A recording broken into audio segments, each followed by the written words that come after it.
estamos conectándonos.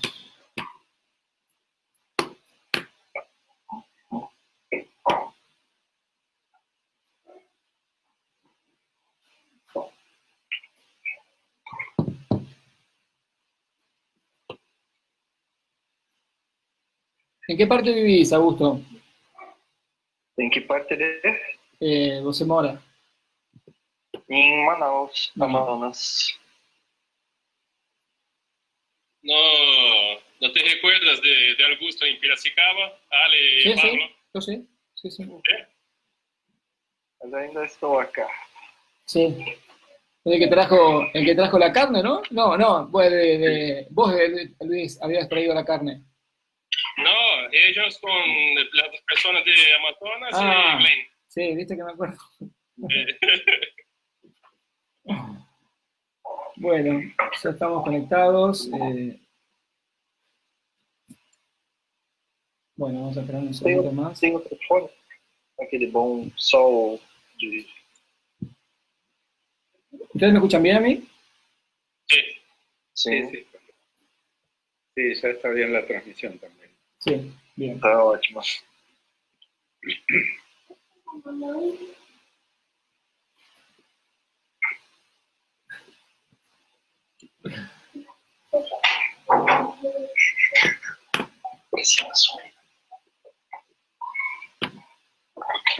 Sobe, bota em outra tomada lá em cima. Me voy a poner los auriculares y vuelvo a subir.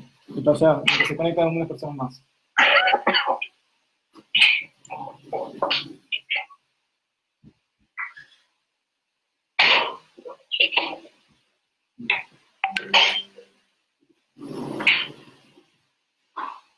Tem mais algum sintoma, Augusto? Ainda sobra um pouco de tosse e algumas vezes essa e a ansiedade, mas não, cada vez ela vai se passando mais. Uhum.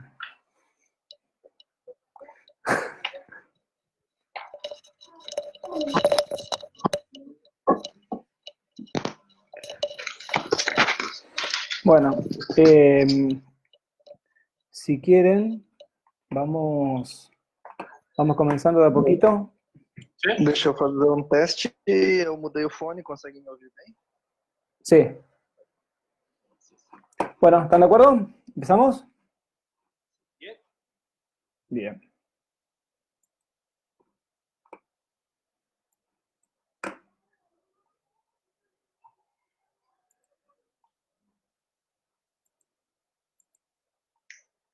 Vai começar.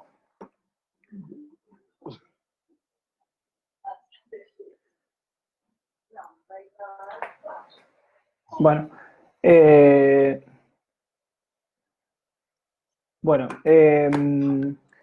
para que cierro el WhatsApp. Así no... Pablo, Sí. para cerrar la ventana, desactivo el micrófono y después la cámara. Sí. ¿Es así? Sí. No, Luis, no necesariamente. Cuando estás conectado, solamente pones la parte de presentación y dejas todo encendido, tanto la cámara como el micrófono. Cuando le toque a Augusto, Augusto va a hacer eso. ¿Vamos? Bueno, ya estamos una cantidad importante de personas conectadas, así que vamos a dar comienzo a la conferencia número 11.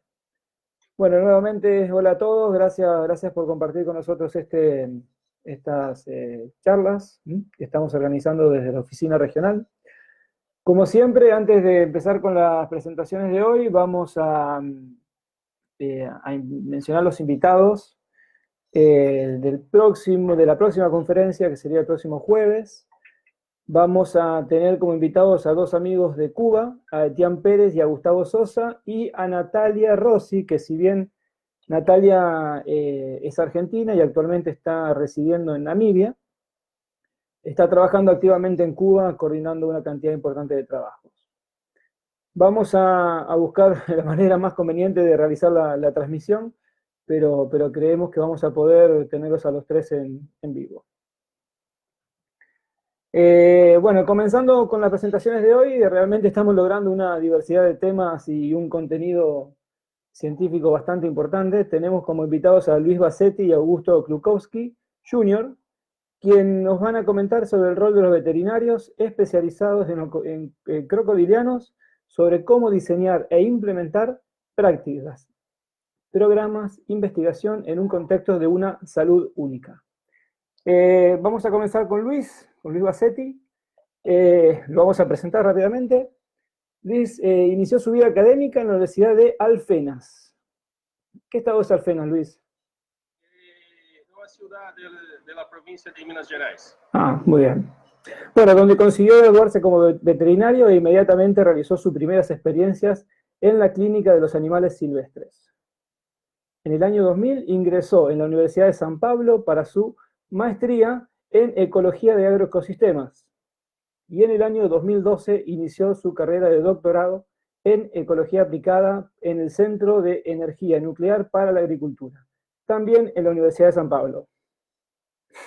Actualmente es responsable del manejo de criaderos comerciales bajo el sistema de ranching y responsable técnico del zoológico en la ciudad de Tatuí. ¿Tatuí, Luis? ¿Así es? Sí, el sistema de farming, no ranching. Perdón, ranching. Farming, perdón. Sí, tengo mal acá copiado, perdón. También en el zoológico es en el estado de San Pablo y es el actual vicepresidente, uno de los vicepresidentes regionales para la región de América Latina y el Caribe. Luis, bienvenido y escuchamos atentamente. Muchísimas gracias, Pablo, Ale y Augusto. Rompemos entonces la presentación.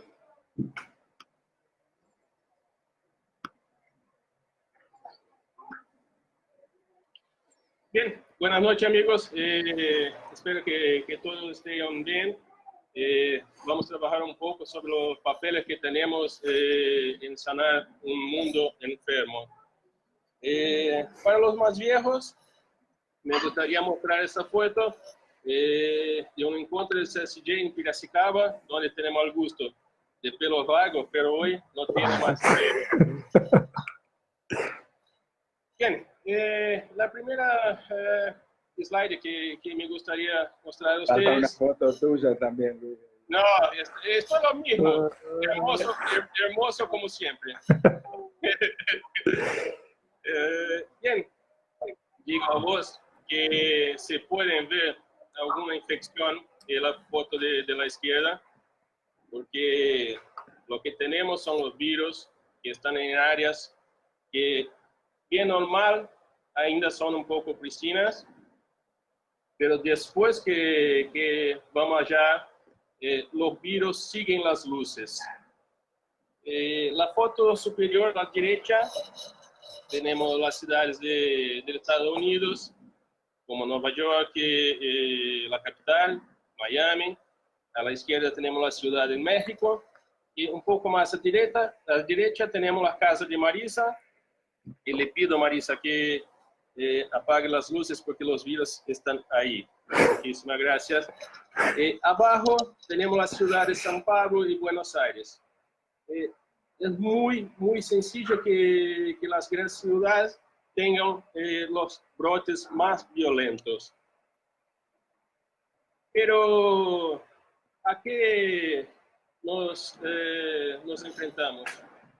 Básicamente, las enfermedades zoonóticas emergentes, que son enfermedades que son causadas por virus, bacterias, hongos y parásitos.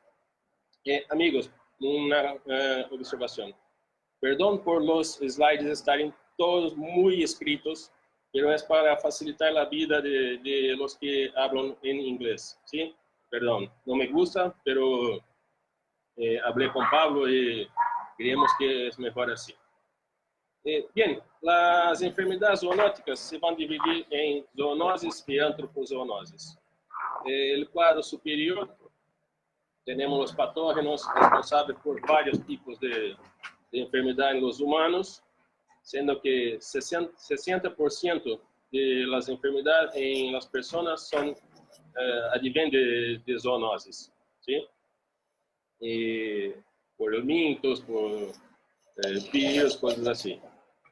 Y lo que nos trazem las enfermedades infecciosas emergentes o reemergentes. Son ameaças que se crecen muy rápidamente y actúan específicamente en la salud global, la economía global. Y acá tenemos un problema muy serio, que es el uso sostenible en cocodrilos. Está afectando directamente toda la producción. A ver lo que vamos a hacer en el futuro. Y después también tenemos problema con la seguridad del mundo, ¿sí? Hay varios artículos que hoy tratan de bioterrorismo y cosas así. No es la teoría de la conspiración, de fato, de hecho, es la verdad. Bien, sabemos nosotros que la mayoría de las enfermedades infecciosas emergentes se originan en los animales, ¿sí? Y principalmente en los animales de vida libre. ¿Y qué procesos están juntos de esa interacción? ¿Sí? A menudo, essas interações envolvem processos dinâmicos em populações de animais de vida livre, generalmente el ganado também, e as pessoas, os humanos. E quando hace a diferença, quando nós vamos ao meio ambiente e sacamos todo o que podemos, hacemos a deforestação e ponemos o ganado allá, o ganado vacuno, de cerdo, de galina, lo que quer que seja, e então estamos mantendo um contato muito íntimo com as doenças, com as enfermidades. Bem, temos ameaças que são muito graves, que nos trazem mais frequentemente as enfermidades.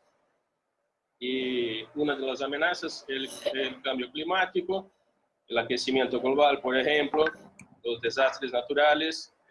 Si te recuerdo del Katrina, por ejemplo, allá tenemos un monte de ratas, ratones, agua podrida, animales que están muertos. Así que junto con eso tenemos todos los tipos de parásitos. Después tenemos la pérdida de biodiversidad, ¿sí? Acá tenemos un problema muy serio, que es una disminución de la biomasa de la vida salvaje. Si destruimos todo eso, los patógenos se van a se adaptar y buscar nuevos predadores definitivos, generalmente nosotros, ¿sí? Después tenemos el caso de resistencia a los antimicrobianos. Eso hablo con un poco más de confianza porque trabajé con eso, pero no me voy a presentar lógicamente hoy, sino que en otra oportunidad, que sería el tema de una presentación en México, que infelizmente, desgraciadamente, no podemos salir. Y después una amenaza muy nueva, que son las fake news. Y son temas muy sencillos porque mira que hablan los otros. Los murciélagos son responsables por la pandemia, ¿sí? Los únicos responsables. Que todos los virus son muy malos. Y después me da hasta asco, que son las noticias de última hora. Cuando las personas escuchemos lo que nuestros expertos tienen a decir sobre.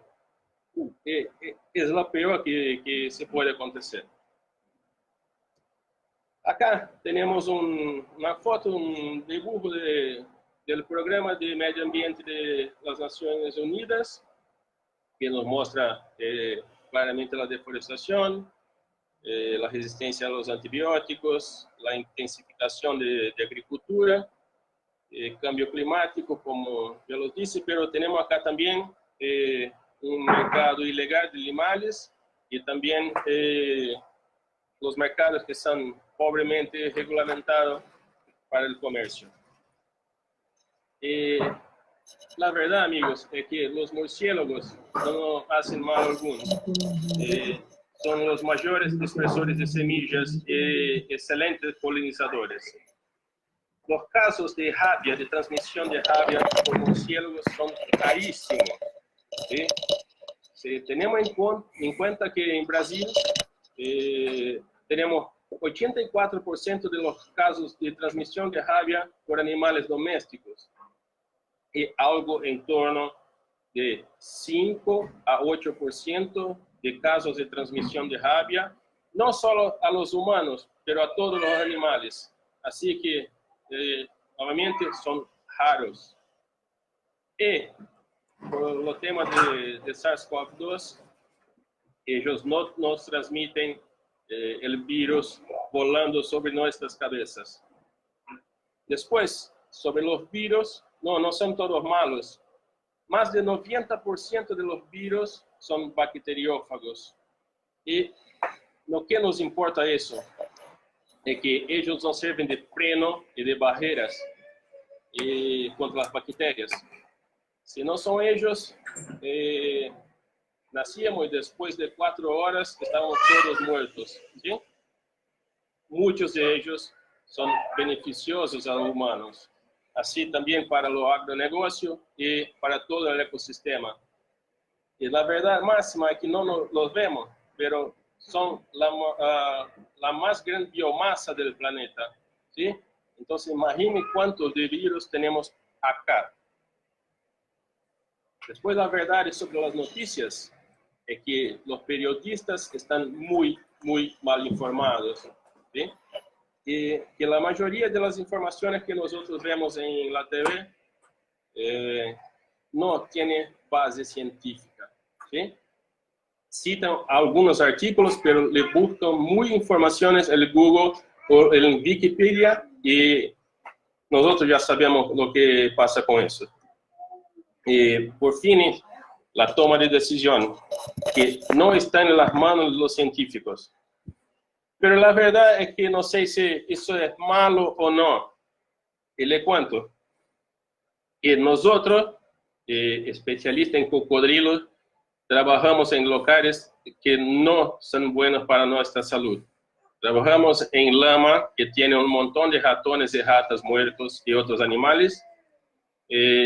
Una lama que hasta los árboles se viene a morir. Más abajo, los caimanes que se tornan melánicos, ¿sí? Por la lama, lógicamente.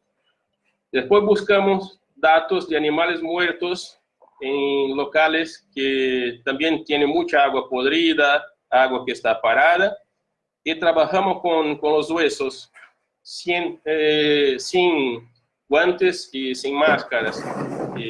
Lógicamente podemos tener contacto con todo tipo de patógenos, con bacterias, virus, o que quer que sea. ¿Qué más? Nosotros todos gostamos mucho de estar juntos, así que no mantenemos el distanciamiento social en nuestras reuniones, o que de hecho para mí es la mejor cosa que tenemos en el encuentro, en nuestros encuentros. Bien, ¿cuándo y cómo las enfermedades emergentes pueden aparecer? De hecho, a cualquier tiempo, generalmente en brotes epidemiológicos que se pueden ser muy graves. ¿Sí? Bien, por escrito por los hombres, pero tenemos noticias en el Viejo Testamento, en el libro de Éxodos, por ejemplo, y las 10 pestes del Egipto, donde por lo menos una es una doença infecciosa, una enfermedad infecciosa, que es la peste en los animales. Pero la verdad es que desde el primer momento que nuestros antepasados salieron de África para el mundo, para ganar el mundo, y empezamos entonces a domesticar los animales, ya tenemos un contacto mayor con las doenças, con las enfermedades zoonóticas, perdón. Bien, son muchas. Si quieres ejemplo, La trypanosomiase americana, por supuesto, que son datos, la mayoría son datos de Brasil. 2 a 3 millones de personas tienen este protozoario que realmente provoca problemas cardiorrespiratorios.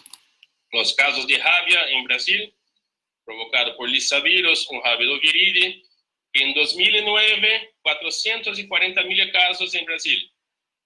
Leishmania visceral, donde 90% de todos los casos del mundo se encuentran en la América Latina. En las 3 últimas décadas, 70.000 casos en Brasil.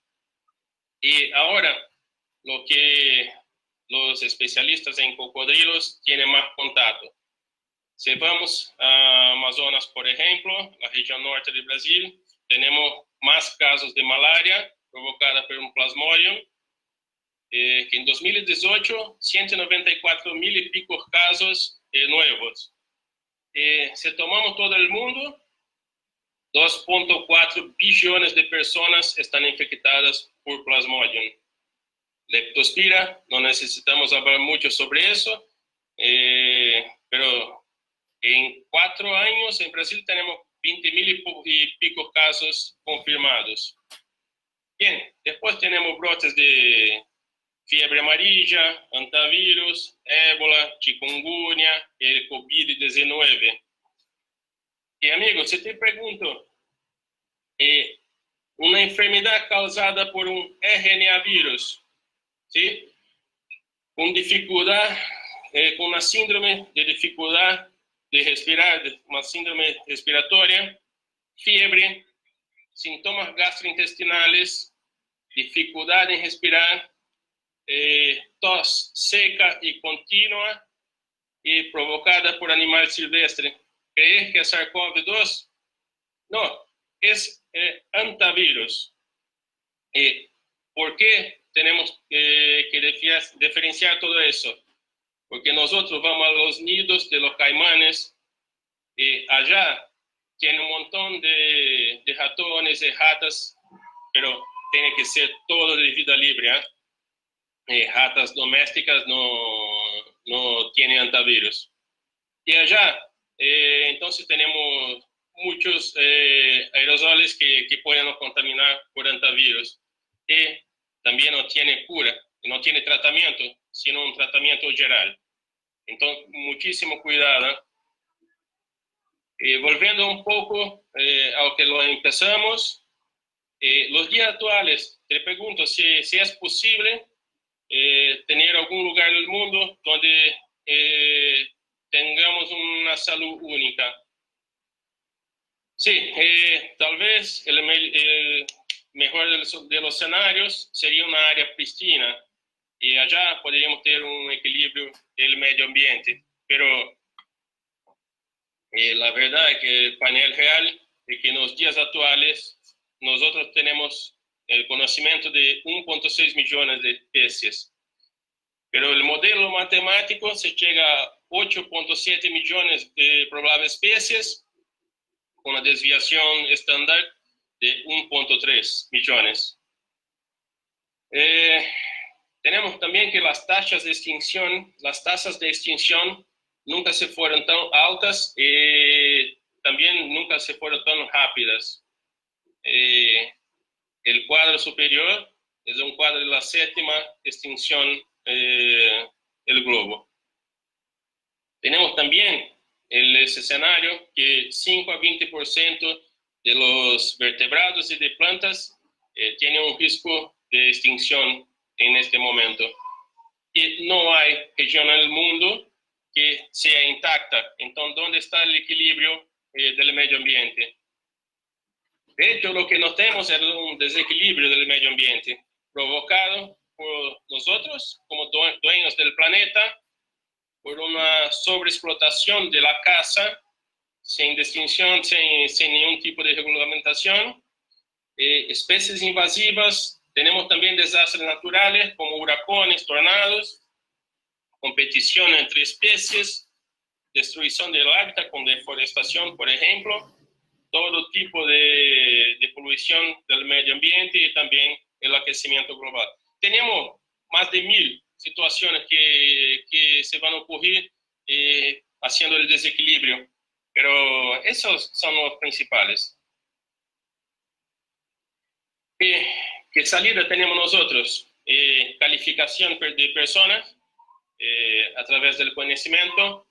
Sí, eso ya hacíamos a mucho tiempo y bien, ¿sí? Un conocimiento técnico específico, un conocimiento inespecífico, un conocimiento general, y la mayoría de nosotros tenemos que tener la mente abierta. Bien, ¿y cuáles son las soluciones reales? Eso son lo que creo yo. Es posible que tenemos muchas otras y que no tenemos la misma opinión, pero creo que la búsqueda por políticas públicas específicas, tenemos que forzar el gobierno a demostrar un real interés para la solución de todos los problemas, participar de acciones de control y manejo del medio ambiente. Acá tenemos que aprender a trabajar con multidisciplinariedad y también trabajar con diferentes grupos. Esas cosas creo que no estamos muy bien hasta en este momento. Después demostrar para todos cómo efectivamente se trabaja con el uso sostenible, ¿sí? Y por fin lo que creo en este momento es lo más importante, que es la educación. El promedio de escolaridad en Brasil está en 9.3, pero los brasileños que tienen más que 25 años, 52% no terminan el colegio, 33% siquiera los primeros años de educación básica. Pero si buscamos chicos de 4 a 5 años, tenemos 92.4% de personas en la escuela. Y de 6 a 14 años tenemos casi 100% de los chicos en la escuela. En mi opinión, es acá que debemos prestar mucha atención y también no podemos perder tiempo. ¿Y por qué? Porque iniciativas con crianças siempre traen a nosotros resultados muy rápidos y a menudo muy buenos. Muchas veces esos resultados, cuando trabajamos con crianças, chicos, exceden en determinadas veces la propia conservación directa como nosotros trabajamos hoy. Me recuerdo, son ejemplos muy claros que tenemos en los encuentros de los especialistas. En Manaus, 2010, 2 científicos, Juli y Juan Lajera, nos presentaron un póster que se preguntaba a los colegas de escuela lo que pensaban de los caimanes. ¿O qué hicimos nosotros? No hicimos nada. Tampoco los escuchamos. La única cosa que hicimos fue sacar las fotos porque son muy hermosos y continúan hermosos, pero fue solo eso que nosotros trabajamos con ese póster.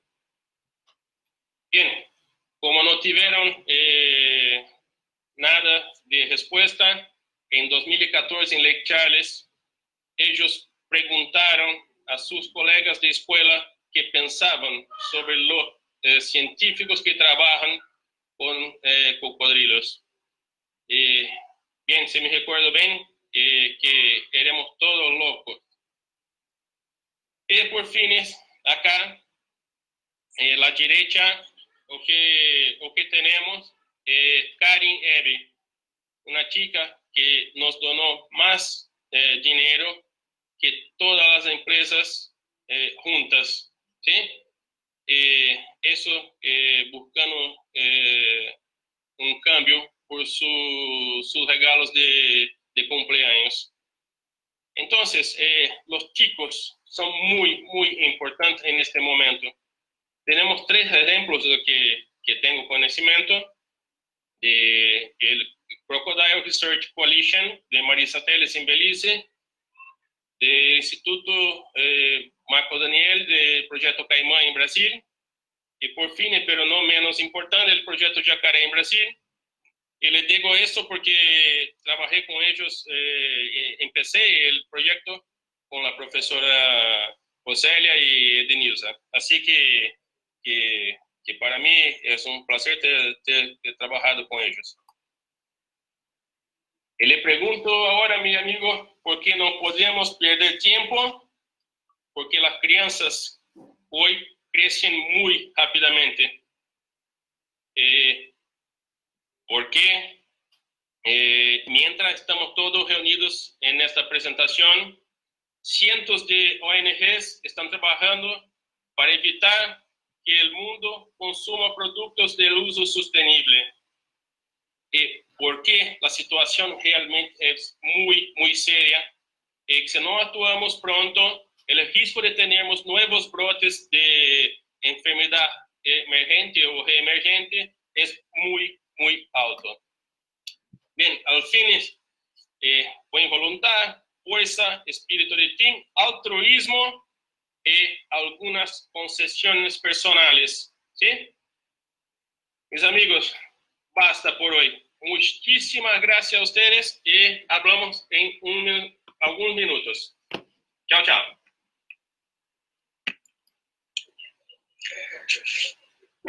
Bueno, Luis, muchas gracias. Muy buena la presentación. Acá tengo los chicos en casa, efectivamente. Crecen increíblemente. Así que no puedo más que coincidir con ustedes. Crecen nuestros hijos y crecen nuestras barrigas también. Sí. Y perdemos los pelos. Bueno, un gusto. Entiendo, Pablo, que vamos a dejar como siempre las preguntas para después. Y si estamos de acuerdo, hago la presentación de Augusto. Sí, ¿Les parece? Sí. Bueno, para mí es un gusto presentarlo a Augusto. Augusto comenzó su vida académica en la Universidad Federal de Paraná, en Curitiba.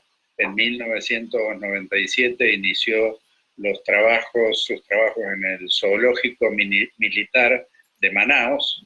Desde el año 2003 al 2006 trabajó con manejo de fauna en el Amazonas. Esa, Augusto, fue la época en que nos encontramos en Piracicaba, probablemente.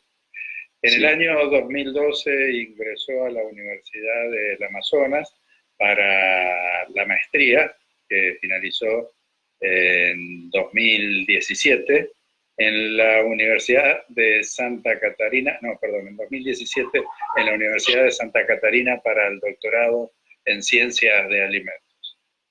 Augusto, desde el año 2006 hasta la actualidad, trabaja en la Fundación de Vigilancia de la Salud del Amazonas con la calidad de los alimentos. Espero haber hecho decentemente esta presentación. Sí, gracias, Alejandro. Bien. Eu vou dar a janela aqui. Comigo.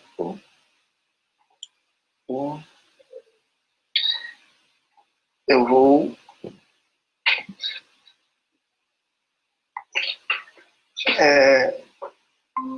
peço perdão pelo meu espanhol, que não é bueno. Tentarei falar em portunhol. Peço que entendam, por favor.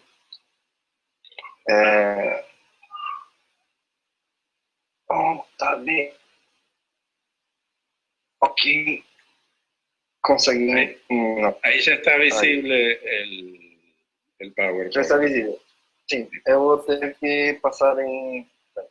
Bom, continuando a apresentação de Luiz, minhas ideias são muito próximas às de Luiz, porque a saúde única é conceito relativamente novo e é necessário continuar com ele para que podemos adiantar em manejo de fauna.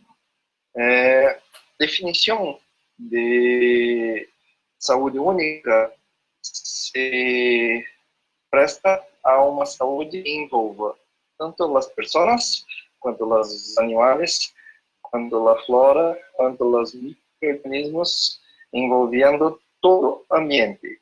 Essa é a ideia.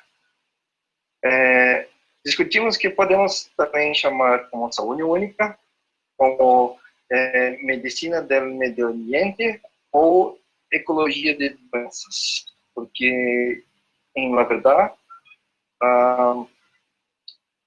as doenças são causadas por espécies de micro-organismos e eles circulam em um ambiente e compartilham os recursos com outras espécies. Então, são, na verdade, interações ecológicas. Para nós termos uma ideia, quando nós, humanos, olhamos o mundo, nós olhamos o mundo da superfície da Terra e nós vemos as paisagens como estão à esquerda. Pero o mundo é o que vemos à direita. Para os micro-organismos, eles nos veem como está à esquerda, que é uma microscopia eletrônica do epitélio de um pulmão. Pero nós, na verdade, tanto os humanos quanto os caimanes que interagem, são como estão à direita. Para que possamos entrar num conceito de saúde única, é necessário que nós possamos descer um pouco de uma situação que os humanos se colocam como os donos de todas as coisas, os proprietários de todas as coisas do mundo. E aceitar-nos como uma espécie que se relaciona com todas as outras e que participa de um ambiente simples. Mesmo entre os expertos, às vezes, este conceito não é um conceito tão simples de ser entendido. E neste mundo nós estamos disputando e usando recursos. Recursos são todas substâncias, fatores que podem ser usados ou consumidos por qualquer organismo. Um recurso, ele não é somente o alimento. Um recurso pode ser o espaço, pode ser o ambiente, pode ser outras coisas que podem ser utilizadas. Os recursos podem ser renováveis ou não renováveis. Nós, como humanos e como uma espécie engenheira, fazemos muito impacto no globo terrestre. Nós despejamos produtos tóxicos, nós diminuímos a biodiversidade e nossa população vem crescendo de forma muito grande.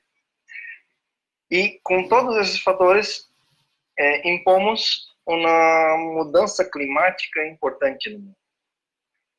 Quanto ao crescimento de população, o gráfico nos mostra, à esquerda, nos mostra que nos últimos séculos viemos despontando com muito crescimento da população. E a disputa de recursos, ela se mostra no gráfico à direita como uma dentro da economia, podemos mostrar como sendo as diferenças sociais.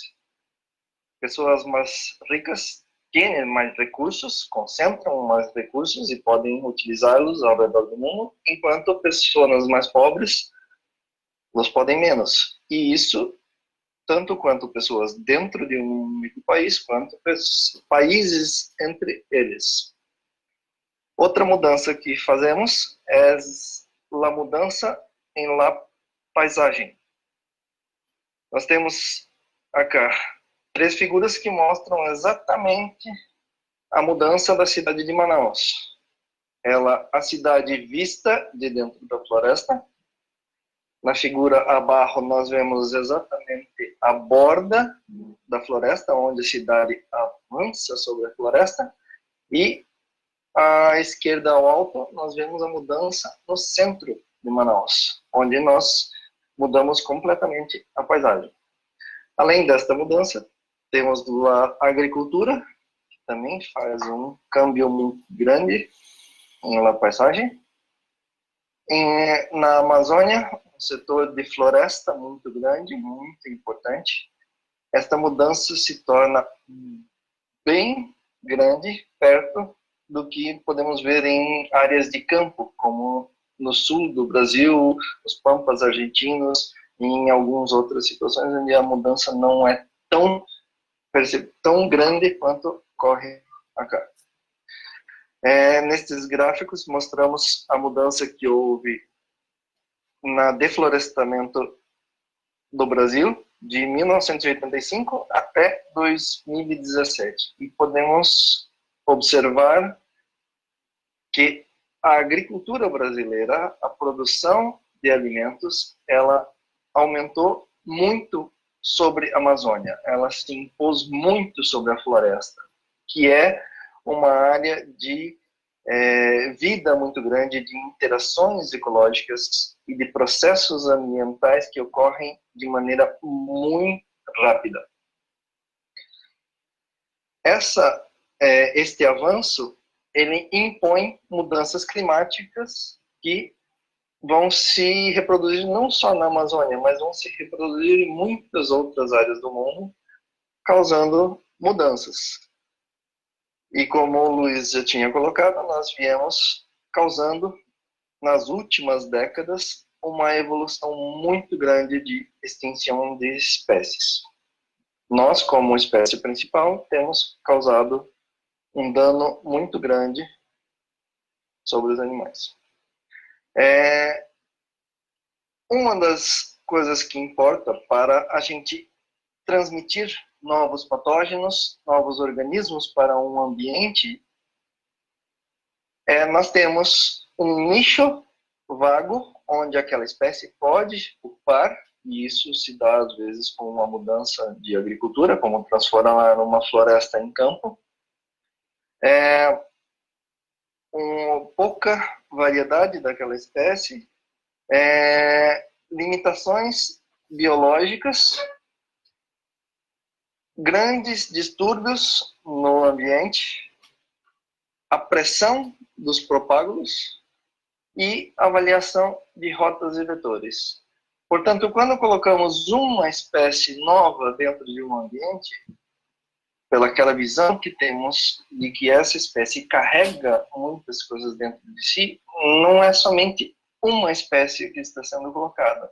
Nós podemos estar levando milhões de vírus, milhares de bactérias, centenas de parasitas que podem estar dentro, acompanhando aqueles indivíduos introduzidos. E como espécies, somos muito bons em introduzir espécies em ambientes novos. As invasões biológicas que nós conseguimos observar, que nós presenciamos, geralmente são as invasões grandes, que são de animais de grande porte, que são os humanos, que são os grandes mamíferos, que são perceptíveis. Mas nós temos invasões extremamente importantes que podem acarrear a doença, inclusive uma das mais importantes em Brasil, que é a do Aedes aegypti, um mosquito originalmente egípcio, que é responsável pela propagação de 3 doenças devastadoras no país: a dengue, chikungunya e zika vírus, que não teriam a efetividade que tem sem ter uma invasão biológica para dar suporte.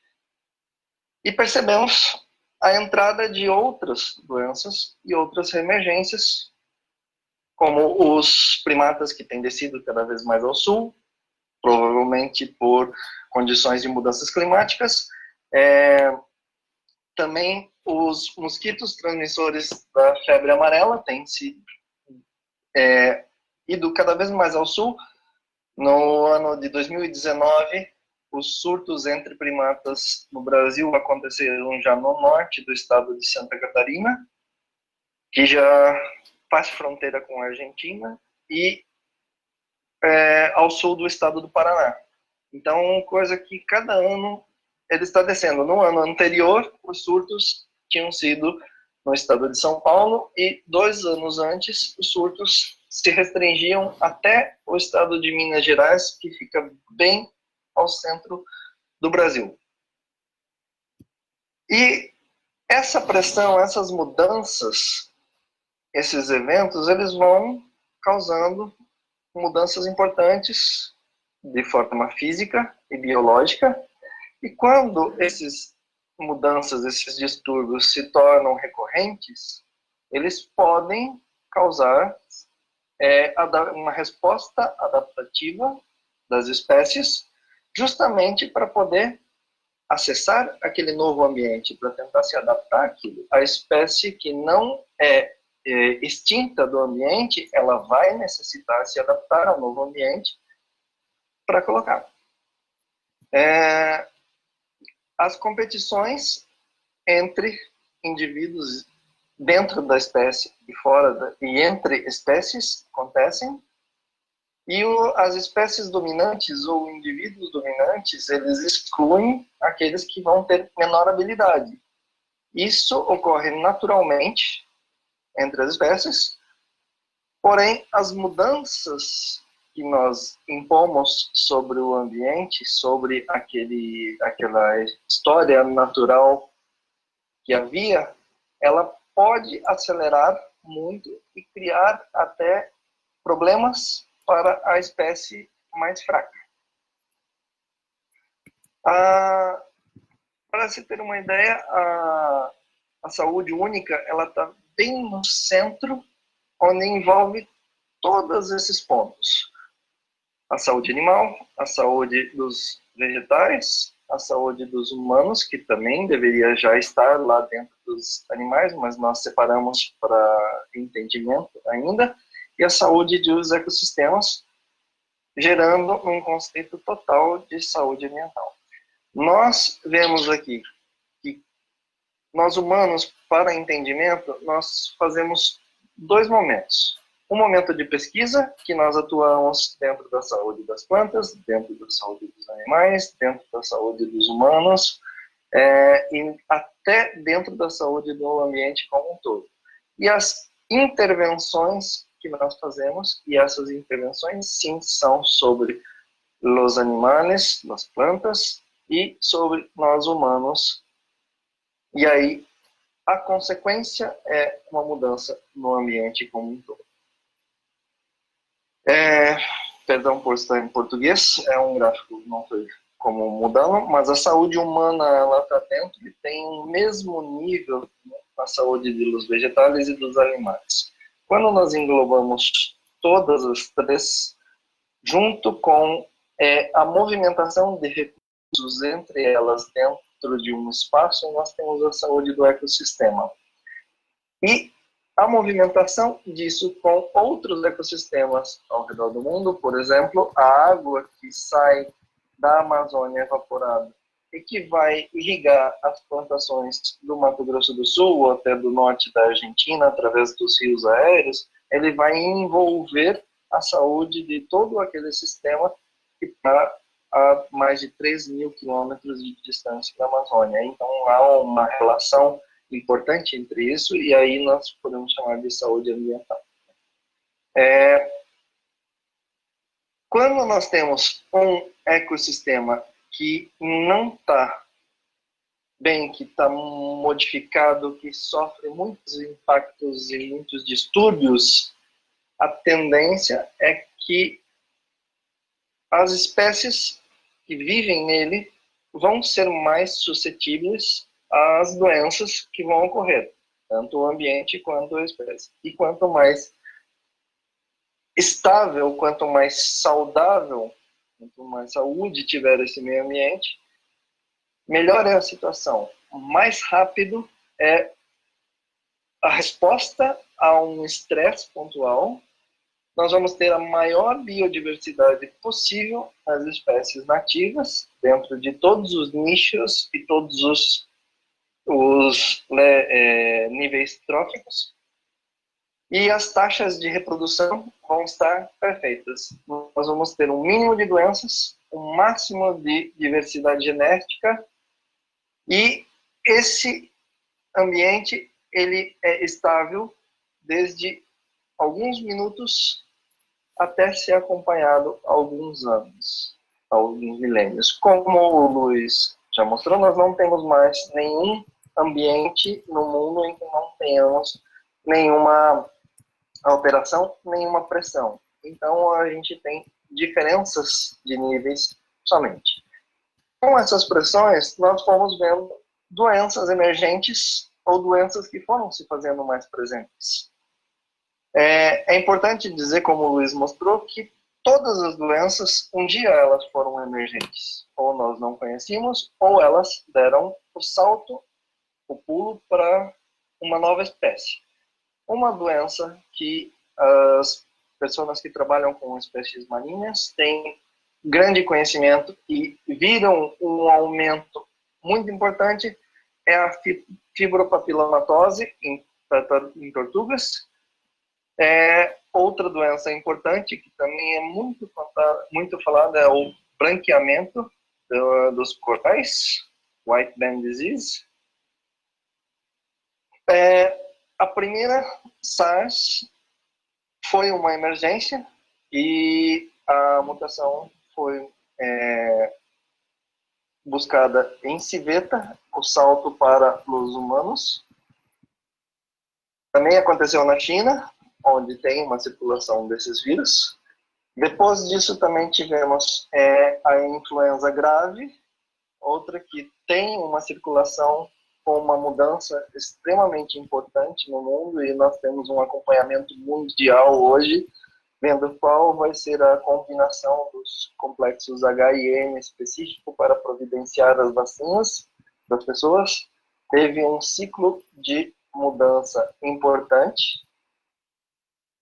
E agora, recentemente, nós temos a Covid-19, onde ainda não temos como fazer uma afirmação de que ponto temos, mas que os trabalhos científicos demonstram que o vírus geneticamente já foi encontrado em pangolins, em serpentes, em morcélagos. Então, ainda vai se definir realmente o que aconteceu. E hoje nós estamos aqui vivendo essa pandemia. O salto é o momento em que o patógeno vai migrar de uma espécie onde ele ocorria ou do ambiente para um novo hospedeiro ou um novo ambiente. Normalmente ocorre através de mutações. Algumas causas que favorecem esse pulo é o aumento da densidade populacional, que nós, com a deflorestamento, obrigamos as espécies a se aglomerarem em fragmentos específicos de mata. Um fragmento específico que é muito estudado, que Brasil e Argentina compartilham, é o Parque Nacional do Iguaçu, que é uma estrutura, uma ilha de mata entre as fronteiras dos países. A proximidade de animais selvagens com animais domésticos, impondo ou pela presença de animais, ou pelo contato de animais domésticos mesmo, ou pela pecuária e a convivência, e aí uma circulação de doenças. E esses pulos acontecem não só de alguma espécie para o humano, mas elas acontecem também entre espécies, e isso é visto pela proximidade genética entre diversos micro-organismos, a exemplo dos bacilos, onde o tuberculose e o bovis têm uma genética muito próxima. Porém, o que nós podemos ver hoje na pandemia com o vírus é essa história natural muito mais rápida pela velocidade que o vírus impõe. Quando nós vamos cada vez mais indo para organismos superiores, essa velocidade tende a diminuir, e aí precisamos de muito mais tempo, e às vezes foge a visão de um pesquisador. Para avaliar a evolução desse vírus e dessa pandemia, a geração de pesquisadores que aqui está e está trabalhando hoje, provavelmente ela consegue ir bem adiante. Quando nós vamos trabalhar com eumintos, 2 ou 3 gerações de pesquisadores não serão suficientes para avaliar essas modificações. A proximidade desses animais com os homens, através do cuidado com o pet, através de acidentes, como um dos que é bem observado com crocodilianos são os acidentes com mordidas, bites, que sempre há uma transmissão de algumas bactérias da flora intestinal desses animais, da flora bucal, para os humanos, e nós temos um comportamento bem diferente. E, nesse momento, tem uma possibilidade de haver. E shows e contatos que nós temos. E a última forma, que é bastante valorizada e que vem sendo muito discutida, é a alimentação. Nós nos alimentamos, tanto de vegetais quanto de animais. Nós somos onívoros oportunistas. E os animais são, como o Luiz disse, os maiores reservatórios de doenças pela proximidade que nós temos. Mas nós temos doenças que advêm da ingestão de vegetais, ou por toxinas, ou por alguns micro-organismos que podem se adaptar e transmitir da mesma forma. Então, eles vão se adaptar. Mas os animais têm um potencial de nos transmitir organismos muito mais prontos para nos causar danos, nos causar bem. Entre os crocodilianos, temos alguma coisa que pode nos marcar? Os crocodilianos têm uma história natural bem mais distante do que mamíferos de grande porte, primatas como nós. Então, os riscos são menores do que de mamíferos. Porém, nós sempre observamos a salmonela como uma grande importância nisso. Tanto que do livro do Hutmeyer, nós podemos tirar uma gama muito grande de salmonelas, de variedades de salmonelas que se adaptam a diferentes ambientes e são somente histórias naturais que podem se fazer. E o caso da SARS-CoV-2, da Covid-19, é uma situação que muito se trata em acidentes aéreos. Não é apenas um fator ou uma causa que pode facilitar aquele salto que ocorre.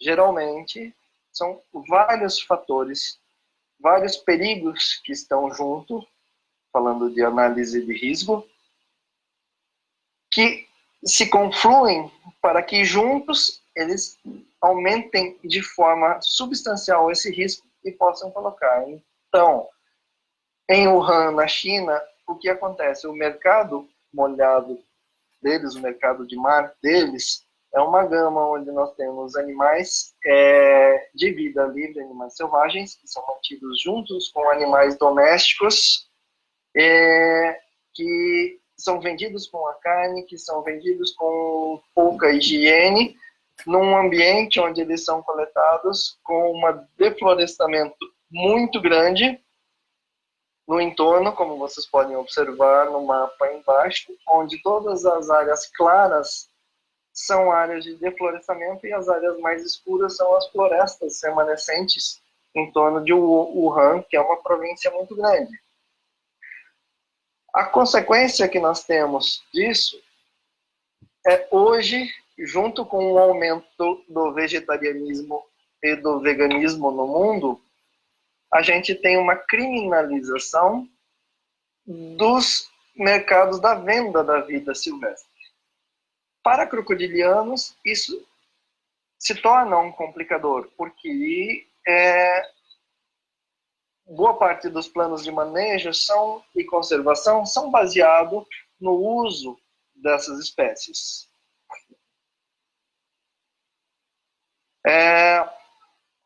Esse salto, ele ocorre somente na vida silvestre? Não. Como o Luiz falou, nós vemos esse tipo de salto ocorrer também junto à criação de animais em fazenda. Eu coloquei duas importantes, com caminhos diferentes, como a encefalopatia espongiforme bovina, o scrape e a doença de Creutzfeldt-Jakob, que são 3 doenças causadas pelo mesmo organismo, que é um prion, que recebem nomes diferentes, mas é a mesma doença, em espécies diferentes. E o outro caminho, também citado pelo Luiz, que é a resistência bacteriana, a Escherichia coli, uma bactéria relativamente comum, a MCR1 em criação de poios, frangos em cativeiro, ela desenvolveu resistência a todos os antibióticos que nós temos disponíveis no mercado. Para que os nossos planos e para que a relação dos comércios de fauna e dos planos de manejo baseado em o uso desses animais, o consumo da carne, o consumo da pele possam ter futuro, nós precisamos aumentar mais a nossa vigilância. Nós tradicionalmente já trabalhamos com a sanidade do ambiente, verificando taxas de biometria e dinâmicas populacionais dos animais, verificando o crescimento, taxa de machos e fêmeas, ninhos e tudo mais. Recentemente, nas últimas 2 décadas, nós vimos um incremento no acompanhamento da saúde dos animais e na qualidade dessa comida, dessa carne que nós viemos tirando desses animais. Então, esse foi um degrau a mais que já nos aumentou um tanto a segurança. E isso faz parte de um todo daquele ambiente. Esses dados de saúde, nós devemos buscar todos os setores. A imunologia, o isolamento do patógeno, esse sendo o principal, porque nós precisamos conhecer a interação de todas as espécies, e nós buscamos isso quando trabalhamos em ecologia, quando tentamos descobrir quais são os animais que os animais predam, quais são os que predam eles, predam ninhos. A gente tem que mudar agora para quais são os que vivem dentro deles, quais são os que nos causam mal, quais são os que causam bem. A bioquímica dos animais, hematologia, parasitologia e hormônios. Sempre que possível, divulgar e disponibilizar. Utilizando a mesma foto, o próximo passo que nós precisamos pensar é a saúde do consumidor, a saúde de quem se alimenta daquela carne. A gente vai precisar, nós vamos necessitar mensurar a saúde dessas pessoas. Nós temos aqui 3 consumidores que utilizam carne de jacaré ao longo dos anos e continuam vivos e felizes, então ainda não houve um salto significativo, e isso é uma segurança para nós outros. Mas é aí que entra, nesse ponto, que entra a segurança que nós precisamos dar, porque a carne dos jacarés, que é produzido em um ponto do país, seja na Amazônia, seja no Pantanal, elas vão seguir até outros pontos. Vão seguir para São Paulo, para Rio de Janeiro, e aquelas pessoas estarão expostas aos riscos dos ambientes originais desses animais, assim como a carne de Santa Fé que sai e pode ir a Buenos Aires, ou da Austrália, que segue de um lado ao outro do país, carrega exatamente esses riscos para ambientes que não são monitorados. E a gente vai conseguir ver isso mencionando essa saúde.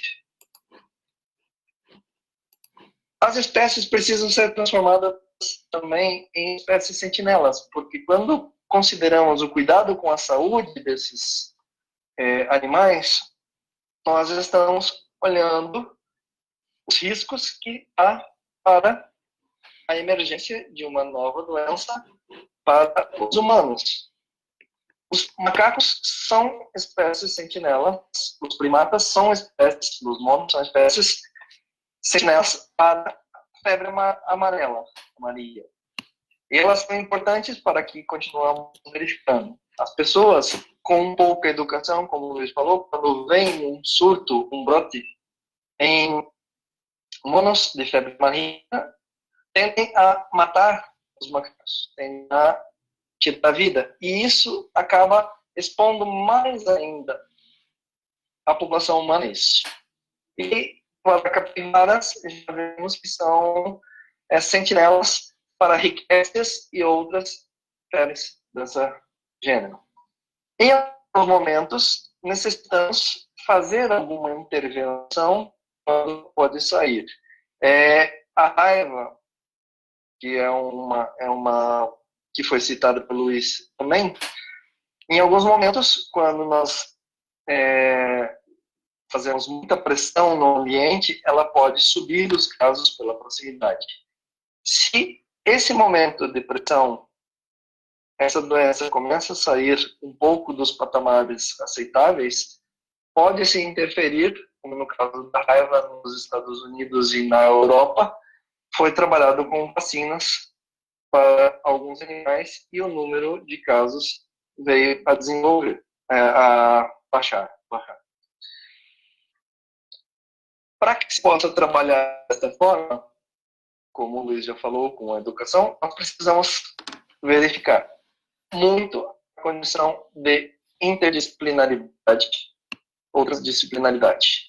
Biólogos precisam trabalhar com veterinários, que precisam trabalhar com médicos, que precisam trabalhar com farmacêuticos, para que todas essas áreas de conhecimento possam ser colocadas. Precisamos entrar com modelos matemáticos, com modelos computacionais e tudo precisa ser levado ao ambiente.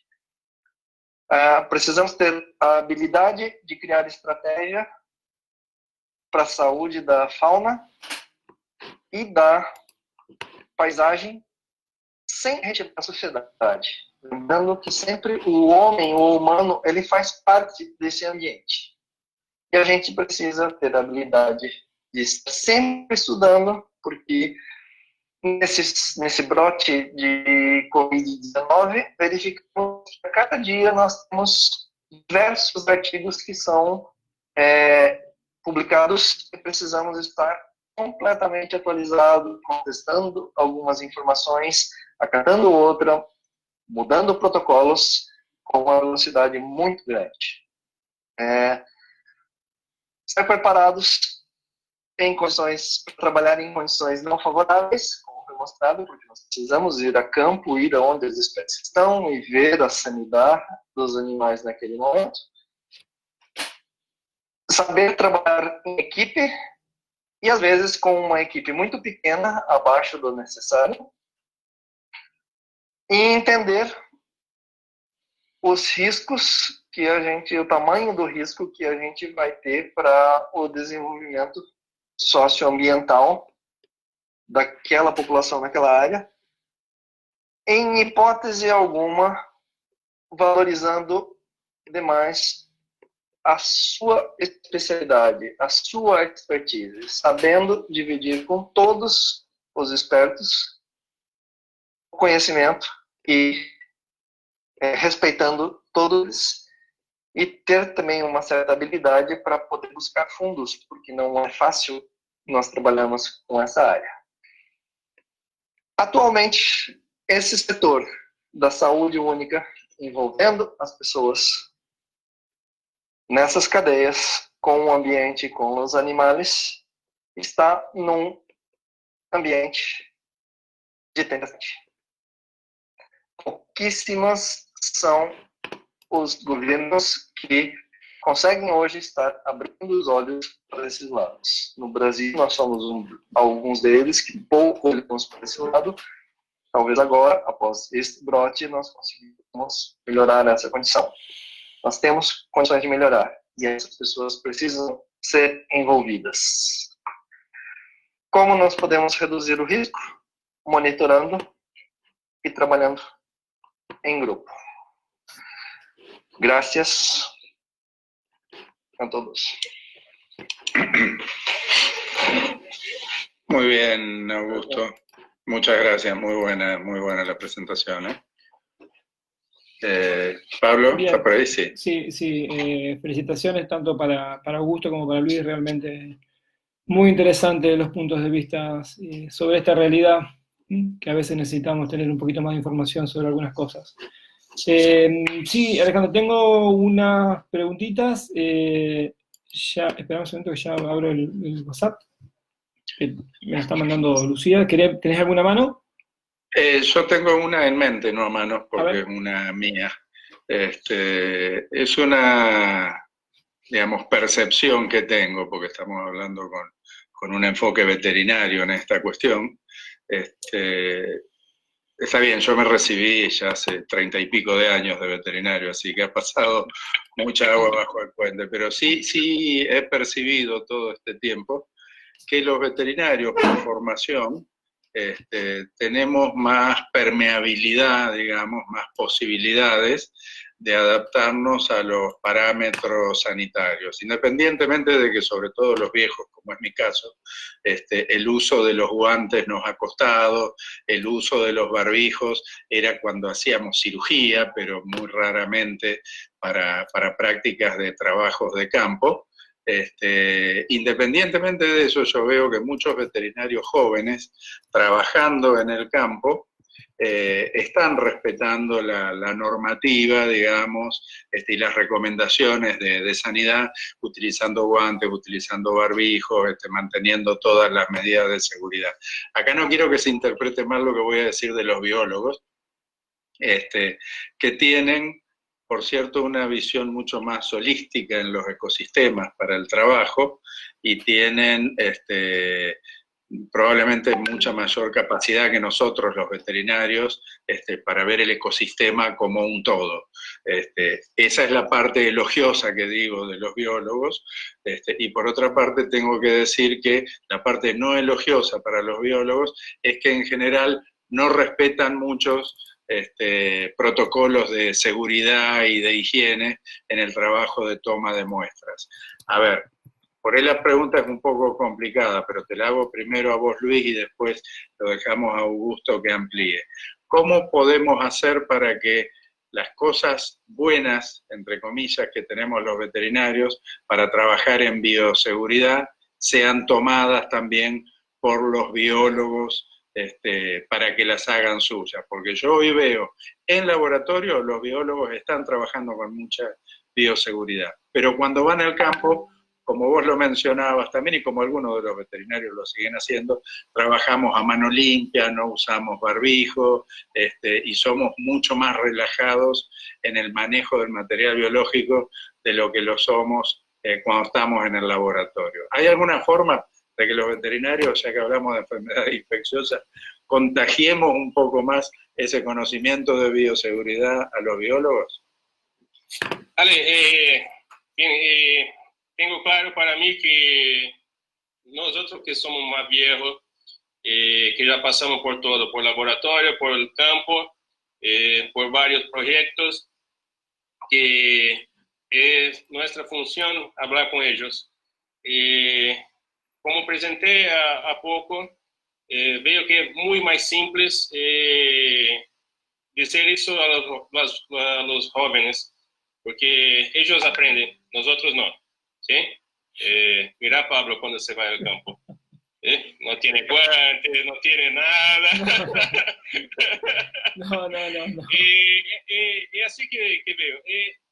Cuando les dice que no podemos perder más tiempo, porque mira, si hacemos doenças enfermedad para nuestras casas, lo contaminamos todos, ¿sí? Con nuestros alumnos también son así. Entonces, empezar a trabajar con los jóvenes, ¿sí? Es mi punto de vista. No sé si Augusto puede decir algo más, pero creo que... Perdón, Luis, porque hay dos preguntas relacionadas a esto y quizás sería interesante agregar sobre cuáles serían los mecanismos de bioseguridad que uno podría sugerir a la hora de los diferentes tipos de toma de muestras en los trabajos a campo. Pablo, nosotros que trabajamos casi todo el tiempo dentro del agua, ¿sí? No tenemos muchos equipajes que podamos llevar al campo. Lo veo que si tenemos una herida o algo así en la mano, ponemos la mano en el agua para pegar un caimán, estamos corriendo el riesgo de antivirus, de leptospira, cosas así. Bien, no me olvidé de barbillo, que la marca, ¿sí? Dos cosas que necesitamos tener, los barbillos y los guantes de látex, ¿sí? Muchas veces óculos de seguridad también, pero es muy difícil el campo, ¿sí? Se puder complementar um pouco, o Luiz colocou em sua apresentação uma coisa que acho primordial. Nós devemos trabalhar estas informações antes de estas pessoas pensarem em iniciar biologia, veterinária ou farmácia. Nós devemos trabalhar com essa educação em base. Nós devemos trabalhar mais com os ninhos, com os tipos, para que eles iniciem em sua escola básica isso. Para que nós podemos trabalhar mostrando os trabalhos de biólogos, de veterinários, combatendo as fake news, as notícias falsas, para que possamos vir preparando uma nova geração para assumir esses postos. Porque ainda hoje, menos do que em nossa época, que já se passou, ainda temos muitos veterinários e biólogos que se sentem super-heróis por poder ir a campo e derrubar um animal com as mãos nuas, com sua própria força, e se vangloriam dessa situação como se fosse uma coisa importante. Então, precisamos mudar este ponto, precisamos transformar isso na coisa errada e mostrar que uma segurança sanitária para o trabalho já desde antes. Este ponto não serve somente para o trabalho com os animais a campo, mas feiras de alimentos de animais como vemos em Wuhan, na China, vemos no interior do Brasil, em todas as cidades do Rio Amazonas nós temos iguais, nós temos em Peru, nós temos em Colômbia, nós temos em Bolívia, exatamente a mesma coisa, essas que eu sei. Imagino que em Argentina também tenham isso, tradicional, a caça, esse tipo de coisa. Então, nós precisamos mostrar que é necessário manter a segurança, a higiene dos alimentos, a separação dos animais, essa convivência para que nós possamos diminuir o risco para não acontecer todos ao mesmo momento. Bien, muchas gracias. Tengo una de El Diablo, de Ricardo, siempre asistiendo a las presentaciones Tengo una del diablo. Del grupo. ¿Cómo? Tengo una del diablo, ¿sí? Bueno, sí, es del diablo. Después vendrá una del ángel. Del Dios. Bueno, la consulta es, en los lugares donde habitan los cocodrilos también habitan los malditos mosquitos. ¿El cocodrilo cumple algún rol epidemiológico de dilución o de barrera para algunos virus como el que provoca el dengue, el chikungunya, Zika o alguna otra enfermedad? Bien, lo máximo que los cocodrilos pueden hacer es comer los mosquitos, Si son del género Culex, se van a infectar con hepatozoom. ¿Sí? Bien, no tengo noticias sobre eso. ¿Qué control de los cocodrilos pueden hacer con los mosquitos? Yo sé que los comen. También por tiempo se contaminan con hepatozoom caimane o otros de específicos para las especies. No sé, camarada, no tengo noticias sobre eso. Acá também não temos notícias disso. E em Amazonas, os cocodrilos habitam espaços que não são tão ocupados por pessoas a grandes concentrações. Em Manaus, achamos eles em todas as áreas, em todos os córregos, todos os rios dentro da cidade, mas eles têm as doenças que são transmitidas pelos mosquitos, específicas para eles, tanto por predação do mosquito em cocodrilo, tanto pela ingestão, como disse Luiz, mas ainda não temos nenhum patógeno que possa ser comum a ambas as espécies. Sí, sí, yo creo que más que nada lo de la pregunta de Ricardo era una expresión de deseo, básicamente, donde quieren que se coman todos los mosquitos, ¿no?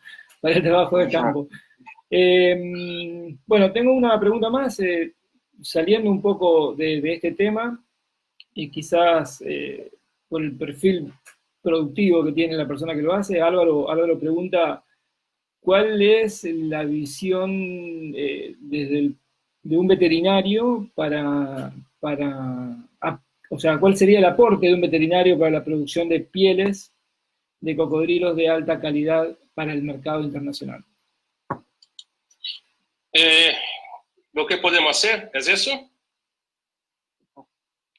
Claro. Bien. Entiendo que va relacionado a cualquiera de las patologías que pueden llegar a sufrir los animales y que pueden llegar a alterar un poco la calidad de las pieles. Sí, Marisa ha demostrado todo el tiempo los parásitos que están en la piel, pero saliendo un poco del tema, le digo que podemos trabajar con nutrición, ¿sí? Podemos trabajar con pieles de mejor calidad, si no tenemos tanto calcificación. Creo que podemos trabajar un poco más con los omega, no solamente de los omega ¿se habla girasoles también? Sí. Sí. Como la frase de Luciano Ruiz, cuando no sabes cómo se dice, igual. Ahora tengo las reglas Siroski y la Hiera. Sí, podemos trabajar con chía, con otras semillas que se tienen. Bien, de hecho tenemos más que una función con producción de pieles y también somos responsables por no tenemos infecciones que se van a otros locales y después se pueden tornar especie específica. Entonces tenemos varias funciones en la cadena productiva de los cocodrilos, ¿sí? De natureza não tenho muito a colocar, porque quando buscamos os animais na natureza, a pele vem como o animal virá. Então, somente na conservação, como o Luiz falou, para que não se dispersem os patógenos para outros locais. As pieles que saem do Amazonas estão seguindo para Minas Gerais, em Brasil Central. É uma região que não temos Melanosuchus niger em caimã crocodilos. Os patógenos de Amazonas não devem seguir a esses locais. Devem permanecer acá para que não possamos impor outra pressão em caimã latirostris. Correcto. Sí, me gustaría hablar una cosa más, con un permiso, sobre la carne. Lo que pasa es que Augusto creo que tiene la misma posición. La cosa más importante no es cuando se empieza a trabajar la carne, el final del proceso, ¿sí? Mira que los animales, por ejemplo, en la casa, salen muy temprano para los botes y se van para las fábricas, las empresas de piel o de carne a la noche casi. Así que lo que pasa es que debemos tener muy cuidado en la salida, no la entrada de la carne. ¿Sí, Augusto? Sí, porque dentro de todo o processo serão impostos sanitizações para que se retirem tudo isso. A partir do momento em que a carne ou também a pele estará na mesma condição, a partir que seja considerada limpa, nós devemos manter o mínimo de contato com qualquer parte atrás do processo para evitar uma recontaminação.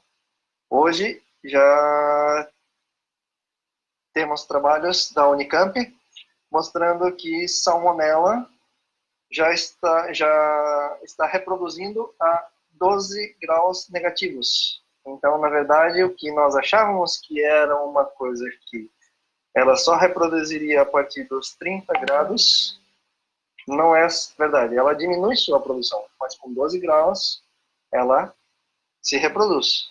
E aí, quando pegamos uma salmonela de Amazonas e levamos para outro local, pode ser que ela se adapte muito melhor àquele novo ambiente, e aí nós vamos causar um transtorno maior.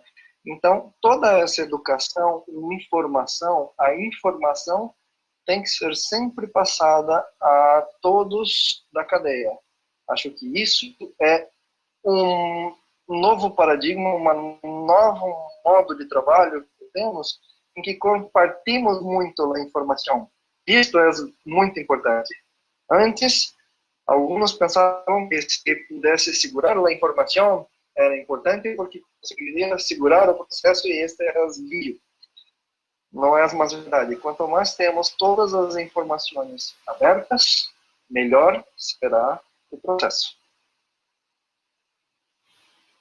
Muy bien, muchas gracias. Bueno, Pablo, entiendo que no hay más preguntas. Sí, no, algunas preguntas más también relacionadas a cuestiones de bioseguridad que ya me parece que han desarrollado con bastante claridad. Se me permite pensar mais uma colocação, sí. Pablo, por favor? Sí. Quando eu falei dos estudos das doenças e se colocamos também a importância dos biólogos no processo, até hoje, nós veterinários trabalhamos sempre em busca das doenças que já conhecemos ou que apresentam sintomas nos animais. Para um novo modelo de doenças emergentes, de novas doenças, é importante a participação dos biólogos e nós mudarmos nossa posição para conhecermos novos organismos, como ciência básica de microbiologia. Não importando se ele é economicamente causador de um problema nos animais ou não. Nós temos a classificação de todas as espécies, todos os organismos que convivem com aqueles animais, que podem seguir a cadeia, tomam um processo muito importante, porque, como foi mostrado na Covid-19, a Universidade de Hong Kong demonstrou em 2007 que haveria o risco da emergência dessa doença aqui. Então, houve esse adiantamento. Então, nós precisamos cada vez mais tratar com uma seriedade esse proceso. Sí, que coincido, Augusto. Creo que hay una cierta tendencia a que mayor cantidad de estudiantes están realizando diferentes tipos de trabajos hacia identificar ese tipo de cosas. De hecho, Luis, con su tesis doctoral, hay personas en Costa Rica, personas en México que están orientando sus estudios a tratar de descubrir un poco más, incluso no solamente las patologías, sino los microorganismos habitantes normales de los cocodrilos en general, ¿no? Bien. Ahora sí, Pablo, Sí, sí. de mi parte, Sí. bueno, un gran saludo, un abrazo a la distancia y un agradecimiento enorme para Luis y para Augusto que han dado esta magnífica presentación. Y bueno, ahora le paso la pelota a Pablo para que haga la despedida y el anuncio también de la próxima reunión. De mi parte, muchísimas gracias, un gusto verlos. Bueno, yo también, Vale, gracias. muy agradecido tanto a Augusto como a Luis, realmente un punto de vista muy, muy interesante, que normalmente no solemos dirigirnos con frecuencia, y bueno, gracias por la predisposición. Les recuerdo entonces que el próximo jueves vamos a tener como invitados a Etienne Pérez, a Gustavo Sosa y a Natalia Rossi, 2 cubanos y una argentina, que nos van a presentar un panorama actualizado sobre el estado de conservación de las especies de crocodilianos en Cuba, los programas de manejo y las líneas de investigación que se están desarrollando actualmente. Amigos, muchísimas gracias por todo y nos volvemos a ver el jueves. Un abrazo grande. Buenas noches. Chao. Buenas noches.